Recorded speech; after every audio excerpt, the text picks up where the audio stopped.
Mind चीज़ों को समझने की कोशिश अपने आप करता है। यदि माइंड खुद से ना चाहे तो किसी भी चीज़ या घटना को नहीं समझ सकता है।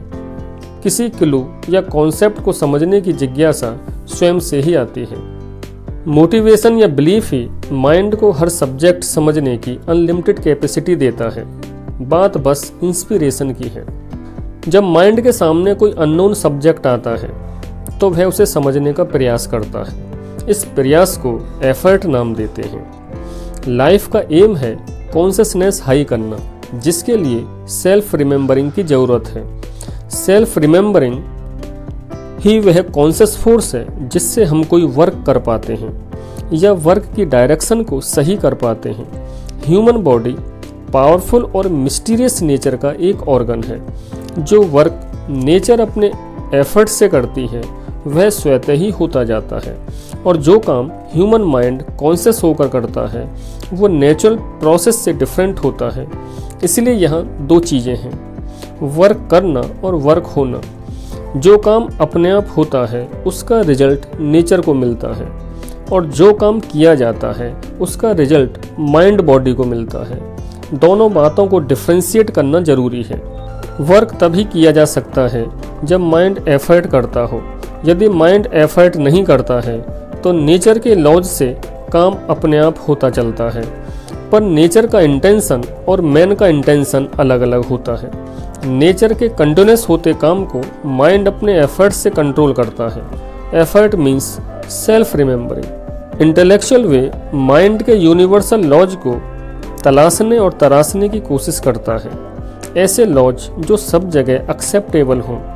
इस सुपर साइकोलॉजी में पहले शब्दों को डिफाइन किया जाना चाहिए, इसीलिए यहाँ एफर्ट का यूज करेंगे। सेल्फ रिमेंबरिंग करने की कोशिश। एफर्ट से सेल्फ रिमेंबरिंग होगी, सेल्फ रिमेंबरिंग से कॉन्शियसनेस आई, कॉन्शियसनेस से कॉज का पता चलेगा, कॉज से एम की जानकारी होगी, एम से वर्क की डायरेक्शन सही होगी, वर्क से इफेक्ट होगा और इफेक्ट से अचीवमेंट होगा। धीरे धीरे इन वर्ड्स को क्लियर करेंगे। चीज़ों को, एक्शंस को, शब्दों को समझने की कोशिश अपने आप करनी पड़ती है। यही एफर्ट है।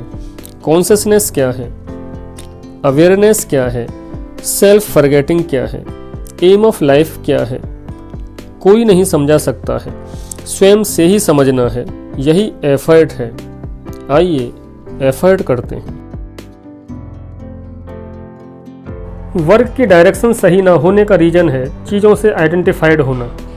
जब भी माइंड चीज़ों से अटैच्ड हो जाता है तो सेल्फ फॉरगेटिंग स्टेट आ जाती है और वर्क डिस्ट्रैक्ट होने लगता है। जैसे कि आदमी खाना खाता है तो खाने का उद्देश्य है बॉडी फॉर्मेशन, जिससे कि बॉडी अपने एम को अचीव कर सके। बट माइंड खाना खाने से ही इतना अट्रैक्ट हो जाता है कि खाना खाना ही एम बन जाता है। यह सेल्फ फॉरगेटिंग है। यदि सेल्फ रिमेंबरिंग हो तो माइंड अपने फंडामेंटल एम पर वर्क करता है और वर्क की डायरेक्शन से डिस्ट्रैक्ट नहीं होता। अब क्वेश्चन ये है कि सेल्फ रिमेंबरिंग क्या है।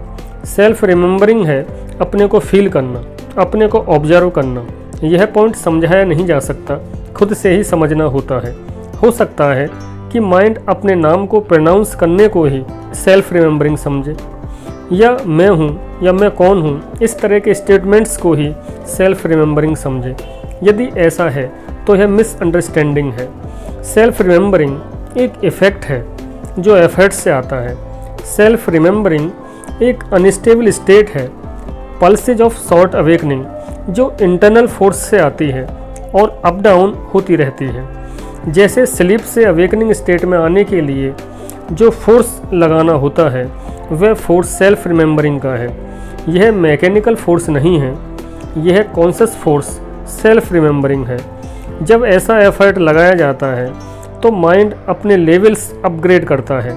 यह एफर्ट न सोचने से लगता है न शब्द बोलने से।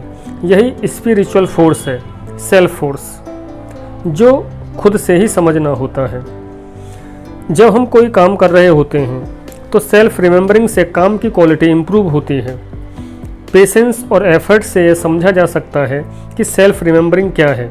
मैकेनिकली यदि किसी ऑब्जेक्ट को पुश या पुल करना हो तो एक्शन लेना होता है, ना कि पुश और पुल कहना या सोचना। एक्शन लेने के लिए माइंड को पीछे से कमांड देना होता है, यही कमांड एफर्ट है। ये एफर्ट बियॉन्ड साइकोलॉजिकल है। जब हम अपने एम को हर समय याद रखते हैं तो एम डिस्टॉर्टेड नहीं होता, ना ही डायरेक्शन चेंज करता है। पर इनिशियल ऑथेंटिक एम यही है, इसकी क्या गारंटी है? बर्थ से प्रेजेंट तक कितनी बार एम बदल गया है और कुछ टाइम बाद जो अब प्रेजेंट एम चल रहा है वो भी बदल जाएगा। यदि पास्ट को याद करें तो जो एम पास्ट में अच्छा लगता था आज वो अच्छा नहीं लगता। ऐसे ही इस बात की क्या गारंटी है कि जो आज कर रहे हैं कल वो अच्छा लगेगा। जब सेल्फ रिमेंबरिंग के लिए एफर्ट लगाया जाता है तो माइंड पास्ट इवेंट्स को याद करते करते इनिशियल एम पर पहुंचने लगता है। यही माइंड अपग्रेडिंग है, यही कॉन्शियसनेस हाई करना है। वैसे यह कन्फर्म है कि प्रेजेंट एम नहीं है, डिस्टॉर्टेड हो चुका है और फॉर्म भी बदल चुका है। बट प्रेजेंट एम से फंडामेंटल एम तक पहुंचा जा सकता है। पहली बात तो यह जानने की है कि एम ऑथेंटिक है या डिस्टॉर्टेड। यदि माइंड की सारी एक्टिविटीज का कॉज एक ही हो तो एम ऑथेंटिक है। फॉर इंस्टेंस, एक स्टूडेंट है और वो अपना कैरियर टारगेट सेट करता है डॉक्टर बनने के लिए। इस स्टूडेंट को अब दो चीज़ें तैयार करनी है। फर्स्ट ऑफ ऑल इसको फिजिकल मीन्स तैयार करने हैं, जैसे health, food, clothes, books, guides, teachers, friends, institute etcetera. Second, फिर इसको साइकोलॉजिकली माइंड सेट करना है, मेंटल हेल्थ। और माइंड में हर समय एक ही बात रहे, नॉलेज और विजडम गेन करने की। माइंड में एम हर समय याद रहे, डॉक्टर बनने का। जैसे कि यदि ये स्टूडेंट रास्ते में मिलता है और कोई इससे पूछे कि भाई यहाँ कैसे, तो रिप्लाई इंस्टीट्यूट जा रहा हूँ स्टडी के लिए। यदि यह स्टूडेंट खाना खा रहा है तो क्वेश्चन है कि क्यों? जिंदा रहने को, एनर्जी गेन करने को, नॉलेज गेन करनी है अपने सब्जेक्ट की, मेडिसिन डिजीज के बारे में, क्योंकि डॉक्टर बनना है। ये क्वेश्चंस एफर्ट हैं जो कॉज जानने में हेल्प करते हैं और साथ ही साथ ये भी बताते हैं कि एम डिस्टॉर्टेड तो नहीं हो रहा है। क्वेश्चन कोई दूसरा करे या स्वयं अपने आप से, बात एक ही है, यह एफर्ट है। जब हम अपने से क्वेश्चन करते हैं तो क्वेश्चन से एक फोर्स लगता है, ये एफर्ट है। यदि यही स्टूडेंट मार्केट में मिलता है तो यहाँ कैसे, सामान लेने जैसे ड्रेसेज एटसेट्रा, क्योंकि अपना एम पूरा करना है। यदि स्टूडेंट पार्क में है तो क्यों? हेल्थ को सही करने के लिए एक्सरसाइज कर रहा हूँ ताकि वर्क अच्छे से कर पाऊँ। बात झूठ की नहीं, क्वेश्चंस करके देखें और ऑनेस्टली सोचें। यदि माइंड का एम ऑथेंटिक है तो हर एक्टिविटी एम से कनेक्टेड होगी। यदि एम डिस्टॉर्टेड है तो हर एक्टिविटी का म्यूचुअल लिंक नहीं मिलेगा।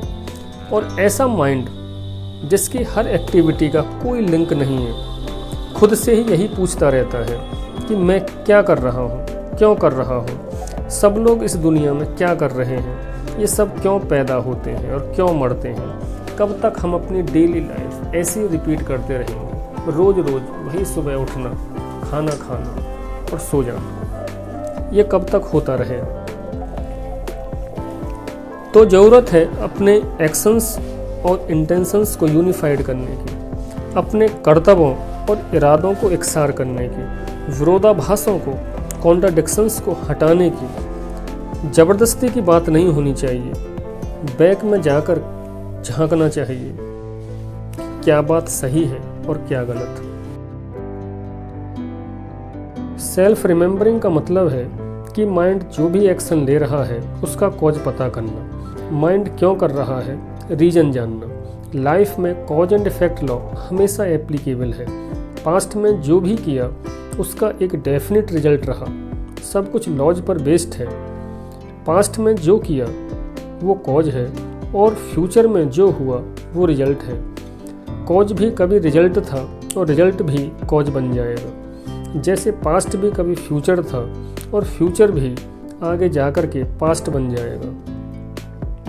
हिस्ट्री कॉज है और हिस्ट्री से ही आइडिया लगेगा कि फ्यूचर में क्या होगा। सेंस ऑर्गन्स जो फील कर रहे हैं और अदर माइंड्स जो इन्फॉर्मेशन दे रहा है वो सब मैनिपुलेटेड है।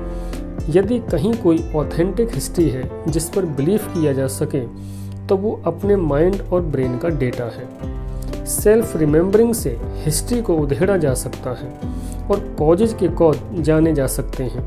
फ्यूचर पर वर्क करने से फ्यूचर कंट्रोल नहीं होगा, बट पास्ट की स्टडी से फ्यूचर समझ आ जाएगा। कॉजेज पास्ट में है, नॉलेज भी पास्ट में है, फ्यूचर में कुछ नहीं।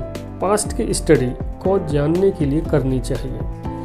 कहने का सेंस ये है कि किसी पर्टिकुलर माइंड के हर एक्शन का कॉज एक ही होता है। जब हम कॉज भूल जाते हैं तो परेशान हो जाते हैं। कॉज याद आते ही वर्क सही होने लगता है। जब हम सेल्फ रिमेंबरिंग के लिए एफर्ट करते हैं तो हम पहले राइट कॉज पर पहुंचते हैं, फिर वर्क की डायरेक्शन सही करते हैं। इस एबिलिटी को समझने की क्वालिटी सभी माइंड के अंदर इनबिल्ट है। कहीं से भी शुरू करिए, रिजल्ट एक ही मिलेगा। किसी पर्टिकुलर माइंड के सारे काम एक ही एम से इंस्पायर्ड होते हैं। यदि माइंड को प्रोग्रेस करनी है तो एफर्ट करना होता है, और एफर्ट का मतलब कॉज जानना, वो भी अपने काम का। अपने किसी भी दो एक्शंस का एम एक ही होता है।